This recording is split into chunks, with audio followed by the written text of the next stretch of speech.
Just before I bring Ruggero out, I just wanted once again to thank the amazing youth team that brought Ruggero and his film over here. So once again, big thank you to Daniel and Simon. And we can thank Drew in advance of tomorrow's Youth Action Day. What a beautiful film by a beautiful, beautiful person who I just met yesterday. And already I consider him a dear, dear friend. I hope this film just made you, a little bit curious about some of the people that we see in our community, that everyone does have their stories. And Ruggero, it just blows me away that he came to us via Italy and Vancouver and got curious, but his curiosity went a lot further. And he started this film at the age of 19, wanting to do something that he was passionate about, and that was to share stories from real people. And I really invite you to be curious and ask him questions, everything about the movie itself, or how he got into filmmaking, or he's happy to share his own personal story. So let's bring him out and let him share his story. So big hand for Ruggero Romano.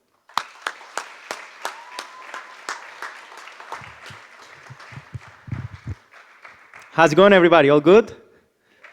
Right on. Well, first things first, I want to thank all of you for coming here today. And I want to thank Ray and all the team who has worked to make this possible, because you guys have done an amazing job at pulling this together. And from now on, there is a piece of you in this film too. So a big round of applause for all of you guys and Ray.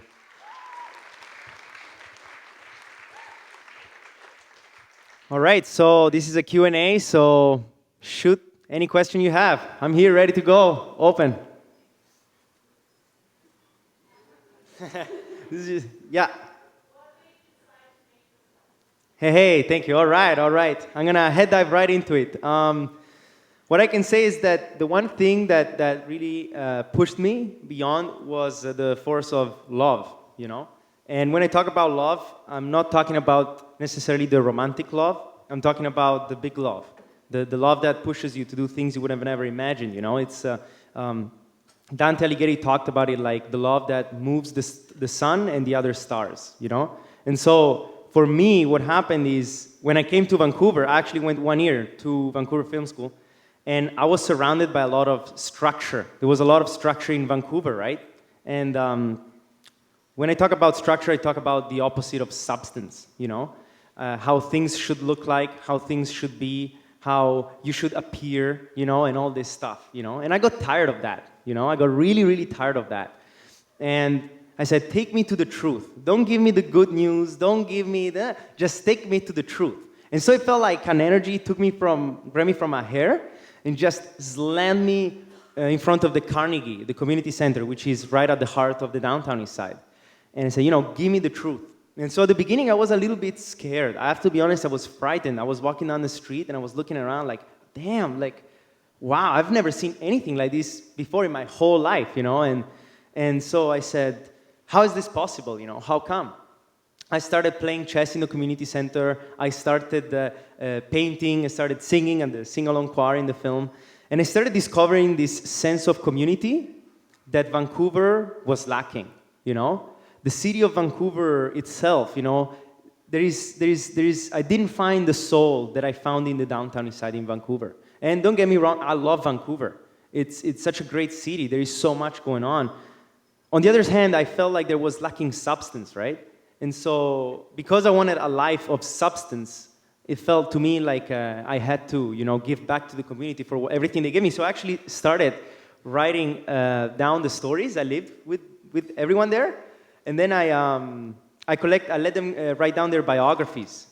And so when this happened, I realized that there was something bigger beyond. But then I looked at myself like, what the hell? I'm 19 years old. What can I do now, right? I'm 19 years old. What can I do? And then I thought about it. Well, I should start from what I love doing, right? I love telling stories. I love filmmaking, right?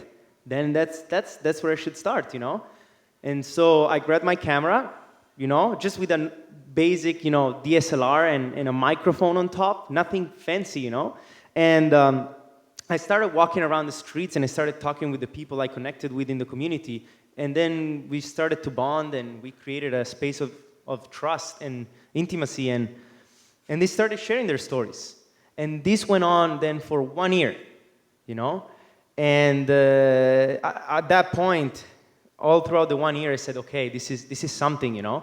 I looked around and I said, nobody else will be telling this story, you know, in this way if I don't do it.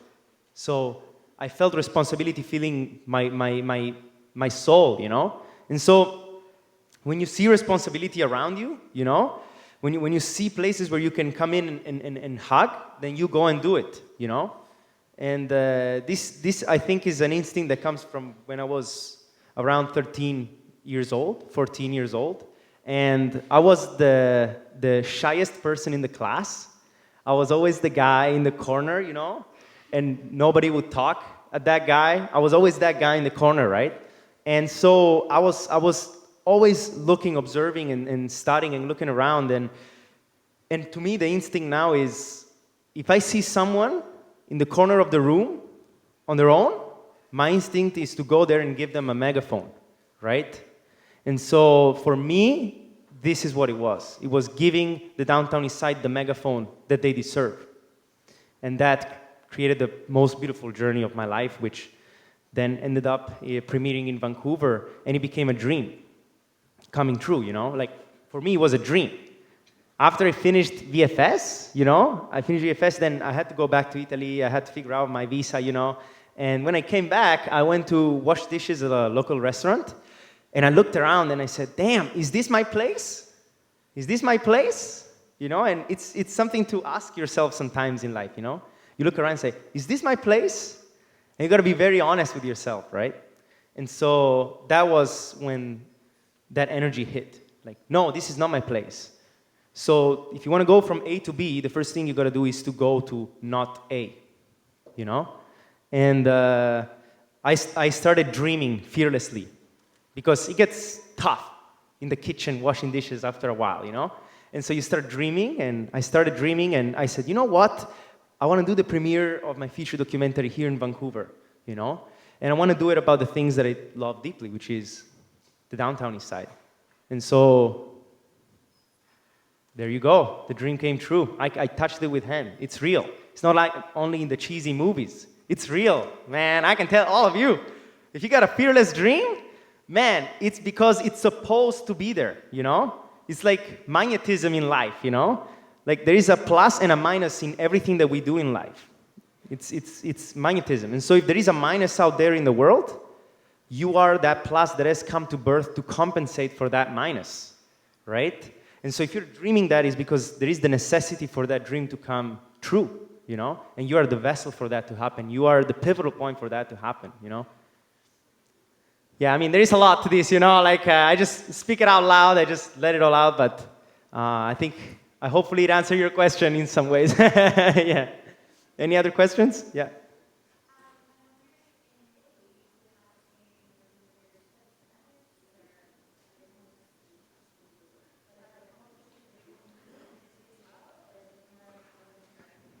Thank you for sharing that. So that's a great question. I've been thinking about this a lot, and I feel like, you know, these problems are familiar to every country, I believe, you know.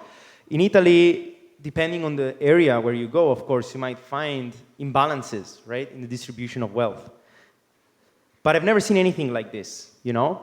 And I feel that there is a difference in the way humanity is approached in Italy, you know. There is a difference, you know, to what we prioritize in our lives. And it seems like the humanity is always put first, you know? And that's something that I'm really proud of about my country, you know? And that's something that I really want to bring and show also to North America, that there is a way to live together and create a space where we can all share the same love for our country or for the culture or for the arts, you know? Crimes and, you know, and a lot of the crime doesn't necessarily come from poverty itself. It comes from relative poverty. The difference in the distribution of wealth is what creates that aggressivity, right? And I feel it's a big responsibility for all of us, you know, and especially us. We are the new generations, you know. growing into a world that, of course, is troubled. There are many things happening in the world that would deserve a little bit of care, you know. But I think it's a great opportunity to show the world what our generation is made of, you know. We can go out there and be the generations that change the course of history, you know. We can be those guys, you know. We can be those people that they will study in the history books and say, oh man, you know, these guys, this group of humanity, you know, just changed it all, you know. As an example, you know. And that's also something that I wanted to explore deep within before releasing this film, you know. What is the cause of this, you know? Whoopa, there you go. Look at these things flowing around. What is the cause of all this, right? And what can we do as a community to live better together, you know? So, yeah. Thank you. Any other questions? All right, we got 2. Hold on. Let's go there, and then we'll go there.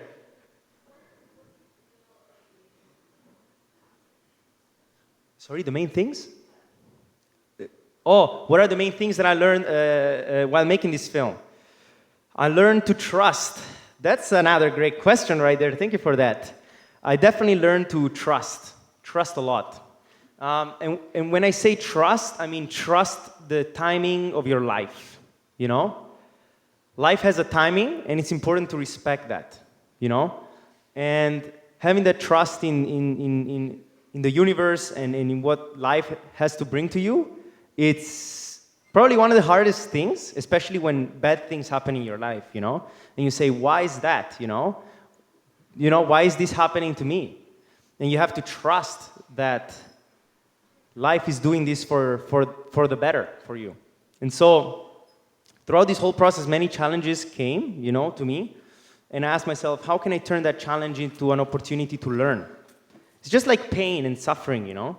It's you know, I like to say that suffering and pain, it's almost like a horrible privilege. Because, well, it's easy to say that it's horrible, but it's really hard to say that it's a privilege because, you know, many times it's hard to see through the pain. But when you see eventually through the pain and you look at yourself where you were and where you are now, you understand that you have learned something, you know? And that something has made you who you are, you know? It's about like forging your own identity. Like you forge it every day, you know? Every day you're there standing with the heat and with your hammer, forging your identity, because that's what we do. We're here to understand who we are. We're here to learn who we are, to figure out what life even is, you know? And these are really big questions, right? But we should not be afraid to ask these questions because they will come sooner or later, you know? These questions will all come to us. And so there is a lot that I learned, but definitely the most important thing I learned is to trust the timing of your life. Because life cares about you the most, you know? And trusting that is a tough job, but it's going to pay off for sure. Nice. We have a question back there, right? The most? The most touching person I met in this journey? Wow, that's another great question. Holy moly. I don't know how to answer that because every person has something different to offer, you know? And this is something that I feel we will all discover eventually, you know? There is a beautiful, beautiful, beautiful quote from a Brazilian poet. His name is Vinicius de Moraes. And he said, life is the art of meeting. And I see in that way also that life is the art of meeting other people, but also meeting ourselves through other people, right? And so meeting all these fascinating, beautiful, strong human beings, it's been the most rewarding journey of my life. Because it has fueled my curiosity and it has fueled my love for life, you know, looking at how every single one of these people had something to share to life and has shared it in different ways because we're all different and that's the beauty of life, right? In the downtown east side, they're not going to take you for who they want you to be or they're not going to take you for what you have to offer them, but they take you for who you are, right? That's a huge lesson in life. Take people for who they are and take yourself for who you are, you know? Because it's very easy to start lying to yourself, you know? Take yourself for who you are and be proud about that, you know? The pros, the cons, we all have skills, we all have flaws, but it's all about finding the balance in that and finding the beauty in that. And embracing that will change your life. We'll change it like this, you know? We'll flip it like an omelette, you know? And omelettes are made to be flipped. That's the only way you can actually enjoy them, right? So that's pretty much it. But yeah, accept people for who they are. Accept yourself for who you are. And yeah, and everyone had something to offer in the journey. So I can't really pinpoint one person, but definitely, if I could, I would hug them all at the same time, you know? Yeah.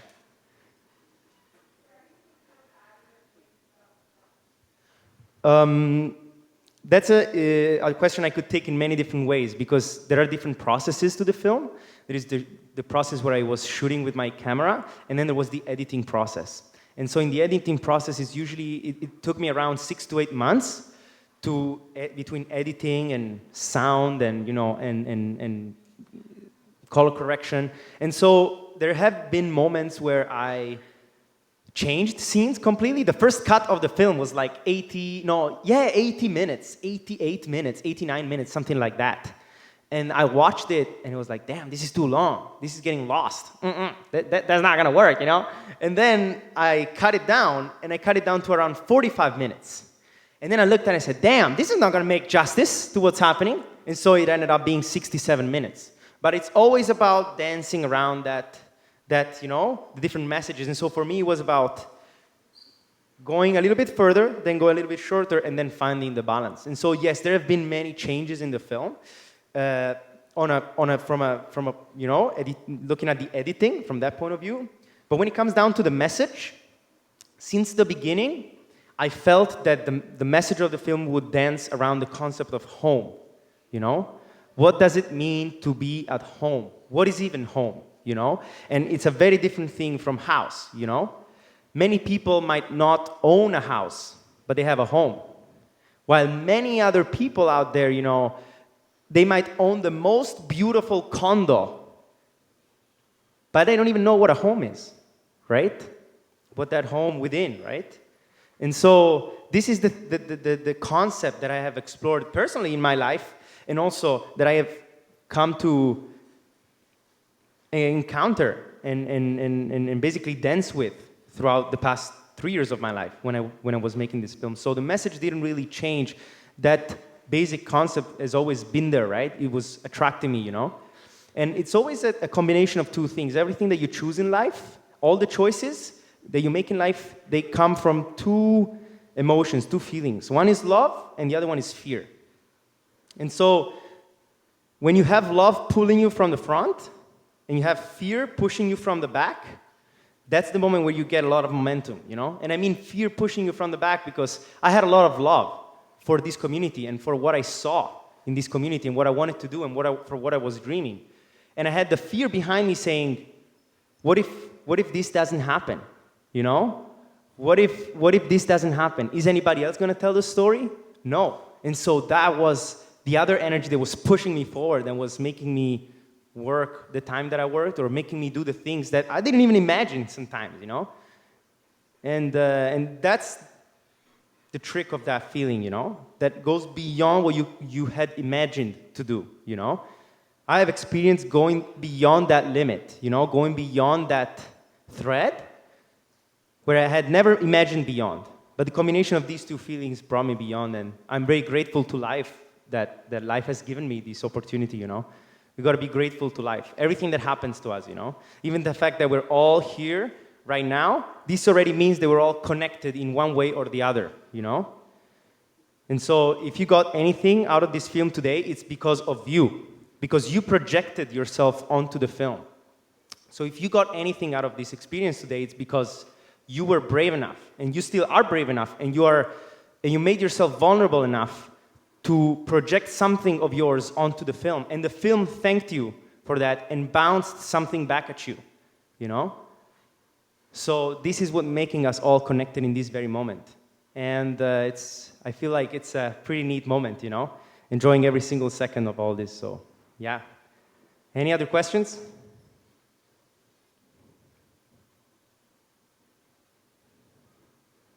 All right. Oh, there we go. Good timing. The hardest part of making the film. Woo! Oh man, there were so many. Oh man, there was so many. Hardest part of making the film was not forgetting about myself. When you work a lot, when you commit to something, it's very easy to forget about yourself, about your needs, about even who you are sometimes. And life becomes a balance between rest and work, you know? You can't work all the time, you're gonna run crazy, but if you rest all the time, you know, what is gonna happen, right? And so that balance was a really, really, really interesting balance to respect and to discover even within myself. What do I need to be able to make this happen? What do I want to be able to make this happen? Why is it that way? So definitely that journey, that introspective journey was something that, you know, it was challenging and it had really given me a lot. And again, I'm very grateful for. So that's an interesting question right there. Thank you for that. That's awesome. Thank you. Other questions? Of any kind, any kind.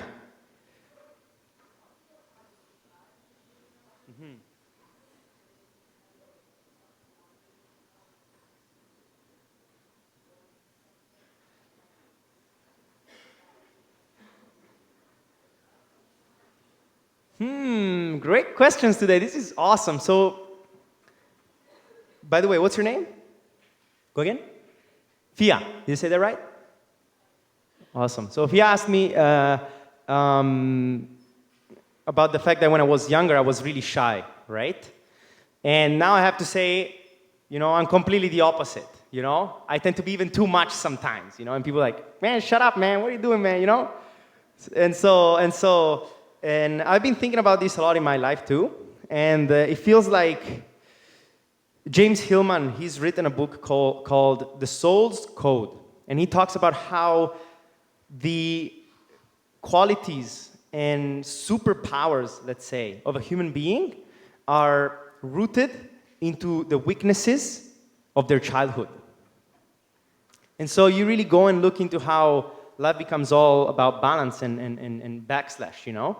And to me, it felt like all those years where I was completely lonely in the class, in the corner, and nobody cared. And when I would even just go and ask, hey man, can I eat something with you? Like, they would say, no, there is someone else here. And nobody was there, you know?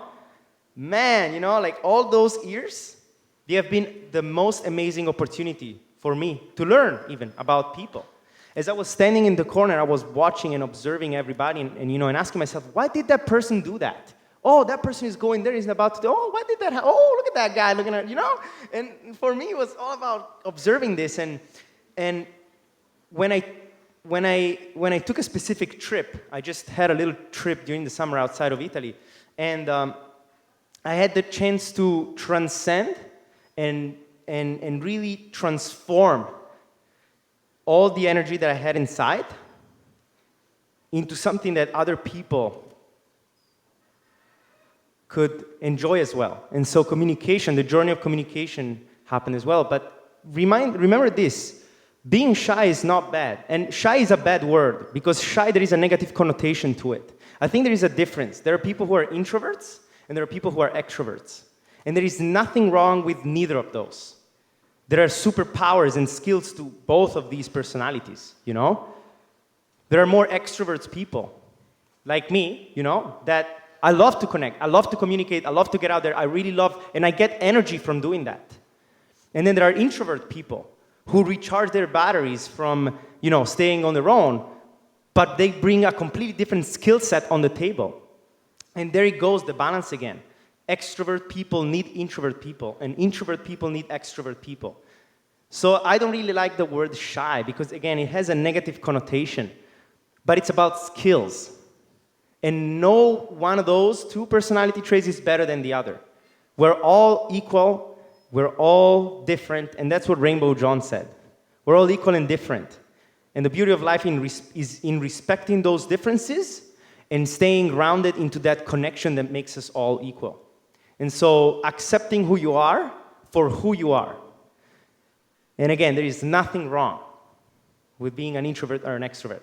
It's about how you give those skills to either yourself or the people around you to create a better community, to create a better moment, to create something special, you know, that then will be remembered and celebrated. So, yeah.